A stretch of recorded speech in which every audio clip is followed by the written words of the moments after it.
ശക്തനായ ദൈവം മാനവരാശിക്ക് നൽകിയിരിക്കുന്ന ഏറ്റവും വലിയ അനുഗ്രഹങ്ങളിൽ ഒന്നാണ് ചിന്തിക്കാനുള്ള കഴിവ്. എന്നാൽ നിർഭാഗ്യവശാൽ നമ്മുടെ ചിന്തകളെ നിയന്ത്രിക്കാൻ കഴിയാതെ പോകുന്നത് കൊണ്ട്, അല്ലെങ്കിൽ ദൈവം നമുക്ക് തന്നിട്ടുള്ള അവസരങ്ങളും കഴിവുകളും വേണ്ട നിലകളിൽ ഉപയോഗിക്കാൻ കഴിയാതെ പോകുന്നു എന്നത് സത്യം. നമ്മോട് വലിയ കൂടിയ കാര്യങ്ങളൊന്നും ആവശ്യപ്പെടുന്നില്ല. ഒരു 25 കിലോയുടെ കല്ലെടുത്ത് തലയെ വെച്ചുകൊണ്ട് നിൽക്ക്, അല്ലെങ്കിൽ വൈദ്യശാസ്ത്രം പറയുന്ന പോലെ ഡോക്ടർമാർ അതൊക്കെ ആവശ്യമാണ്.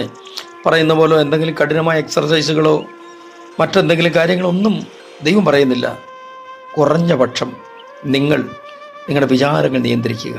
ഒരു ചെറിയ ചിന്ത നിങ്ങളുമായിട്ട് പങ്കുവയ്ക്കുവാൻ വിശുദ്ധ മത്തായി എഴുതിയ സുവിശേഷം 6-ാം അധ്യായം 34-ാം വാക്യത്തിൻ്റെ പ്രാരംഭഭാഗം. അതുകൊണ്ട് നാളേക്കായി വിചാരപ്പെടരുത്. ഞാൻ ഇന്ന് വരെ ജീവിച്ചതും അനുഗ്രഹം പ്രാപിച്ചതുമൊക്കെ നമ്മൾ ചിന്തിച്ച് മേടിച്ചതാണോ, അതോ ദൈവം കനിഞ്ഞ് നൽകിയതാണോ? ദൈവം ചിന്തിച്ചത് കൊണ്ട് എന്തെങ്കിലും നേട്ടമുണ്ടായിട്ടുണ്ടോ?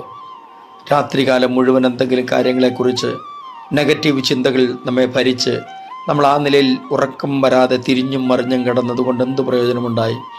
പിറ്റേ പ്രഭുതാവ് എത്ര നല്ലോണമാണ് നമ്മെ പഠിപ്പിച്ചത്. നാളേക്കായി വിചാരപ്പെടരുത്. ഈ അധ്യായം മാനവരാശിക്ക് വിരൽ ചൂണ്ടുന്ന ഏറ്റവും വലിയ സന്ദേശങ്ങൾ ഉൾക്കൊള്ളുന്ന ഗിരിപ്രഭാഷണത്തിൻ്റെ മധ്യഭാഗമാണ്.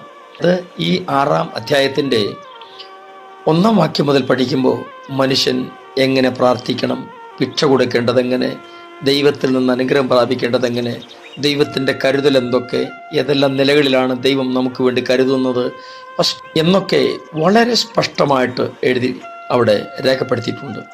അതൊരു പ്രാവശ്യം വായിച്ചാൽ ദൈവമാണ് അതങ്ങനെ രേഖപ്പെടുത്തിയിരിക്കുന്നത് എന്നതുകൊണ്ട്, ദൈവികമായതാണ് അത് എന്നതുകൊണ്ട് നമ്മുടെ ചിന്തകളെ ഒന്ന് കടിഞ്ഞാടാൻ കഴിയുമോ?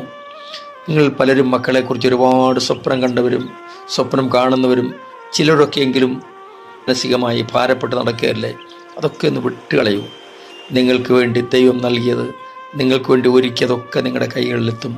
ഒട്ടും ആ കാര്യത്തെക്കുറിച്ച് വ്യാകുലപ്പെടേണ്ട. ഞാൻ നിങ്ങൾക്ക് വേണ്ടി പ്രാർത്ഥിക്കുന്നു. സ്വർഗീയ പിതാവേ, എല്ലാ പ്രിയമക്കളെയും അങ്ങോട്ട് കരങ്ങളിലേക്ക് ഏൽപ്പിക്കുന്നു. ഞങ്ങളുടെ അനാവശ്യ ചിന്തകൾ വെടിഞ്ഞ് അധികം പ്രത്യാശയോടെ ജീവിപ്പാൻ ഞങ്ങളെ സഹായിക്കണമേ. യേശു ക്രിസ്തുവിൻ്റെ പരിശുദ്ധ നാമത്തിൽ തന്നെ ആമേൻ. Thank you. നന്മ ഭവിക്കട്ടെ. God bless you.